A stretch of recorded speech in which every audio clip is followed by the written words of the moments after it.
Special votes for the main event, well, the main day tomorrow. It takes place tomorrow. So today's special votes. I want to bring in Sakina Kamwenda. She is in Emfuleni Municipality monitoring the situation there. Sakina, a very good morning to you. Welcome to the agenda. What are you witnessing there? Well, good morning, Blaine. And as you said rightly, we are in Emfuleni and just continuing to monitor the situation here at this particular municipality in deep trouble. So we are in conversation with members of the community, but also with the executive mayor of the municipality, and that is the Reverend Gift Moerane. And we're also joined by one of the administrators, Mr. Silas Zimu. And I'm going to pick up with Mr. Zimu in terms of what has been done to try and turn around the dire financial situation in this municipality. Mr. Zimu, there was an administrator here in 2018. What exactly do administrators do, and what exactly have the administrators done to get the ship on the right track again? Yeah, thanks again for inviting us, and welcome to all your viewers. Look, under the Municipal Finance Management Act, there's a section called 139. And Section 139 is where the MEC of the province has got the powers to can intervene in a municipality where things are not going well. So for Emfuleni, he has opted to choose 1391.B, which is the powers that he gives by taking away some functions and making those functions report to him in province, not in council.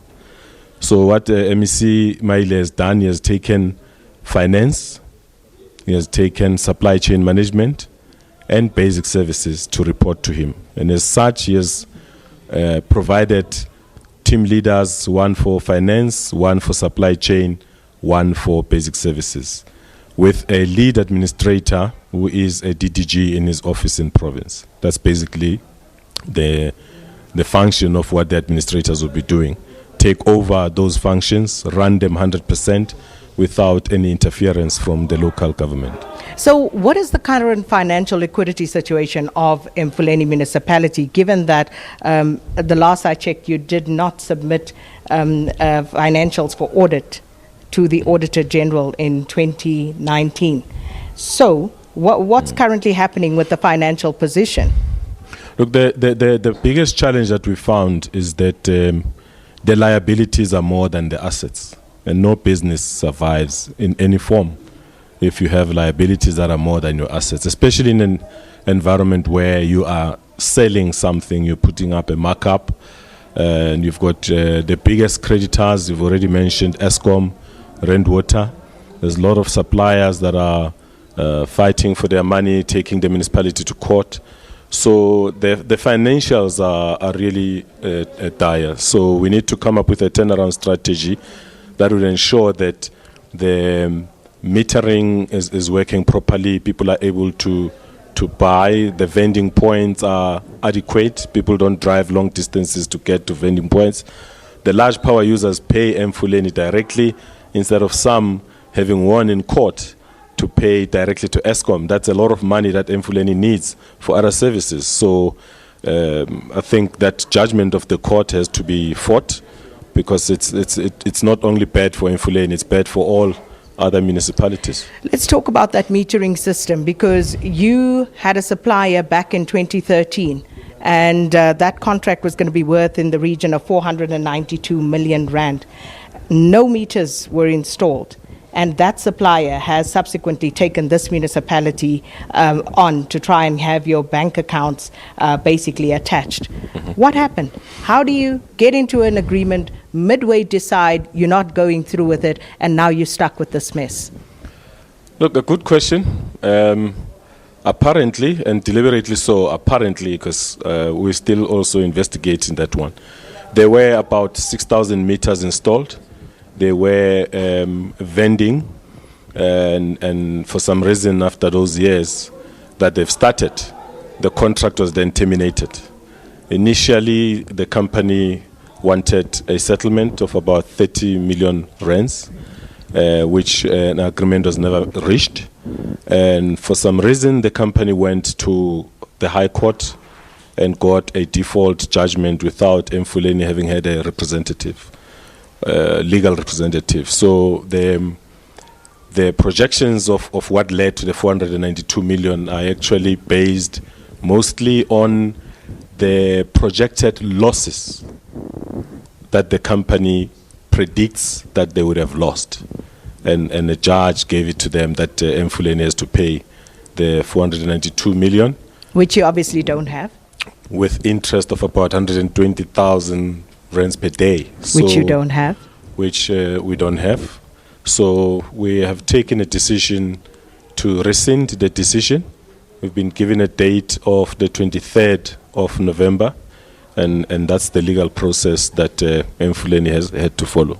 Well, we can keep talking and talking about fruitless and wasteful expenditure in this municipality because the list is endless. One of the things that was supposed to be done, Mayor Mwerane, was that you needed to actually cancel some of the contracts that had been issued, some of the tenders that had been issued in this municipality. Let's talk about that and what's the value of it.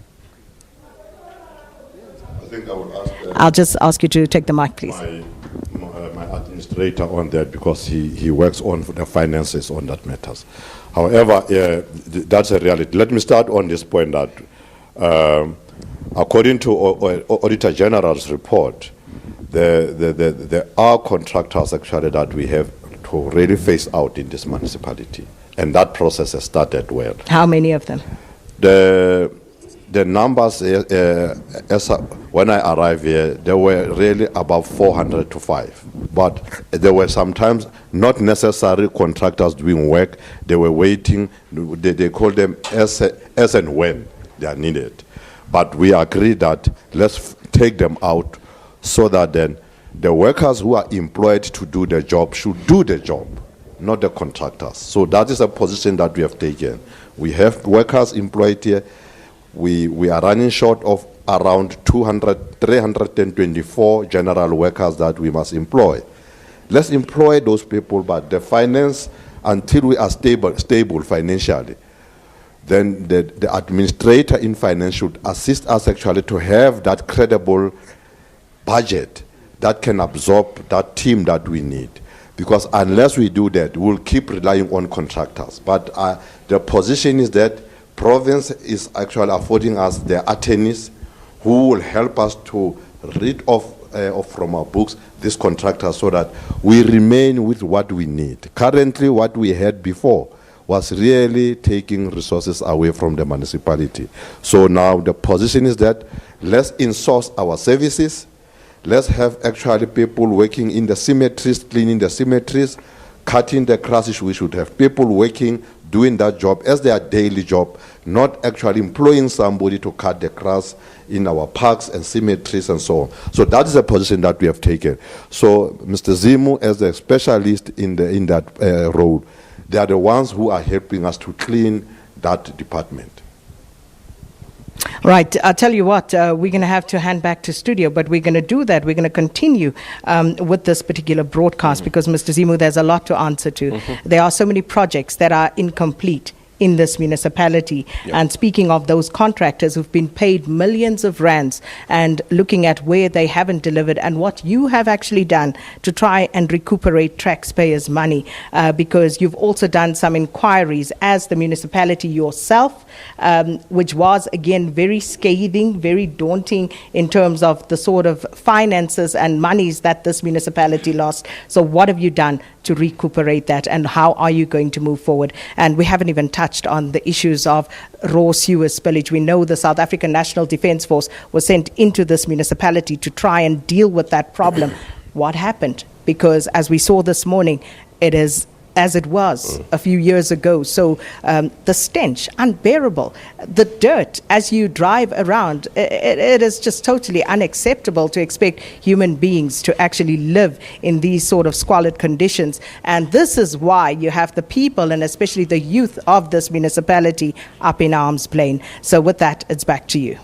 Yeah, you know, when we talk about by-elections, when we talk about provincial elections, it really goes to the heart of the concerns of the community. Here we talk about bread and butter issues, service delivery issues, and I guess by-elections like what we're covering today and tomorrow gives us an opportunity to bring these issues to the fore. We'll try to get back to Sakina Kamwendo there in the Emfuleni Municipality in a short while. Sakina, thank you.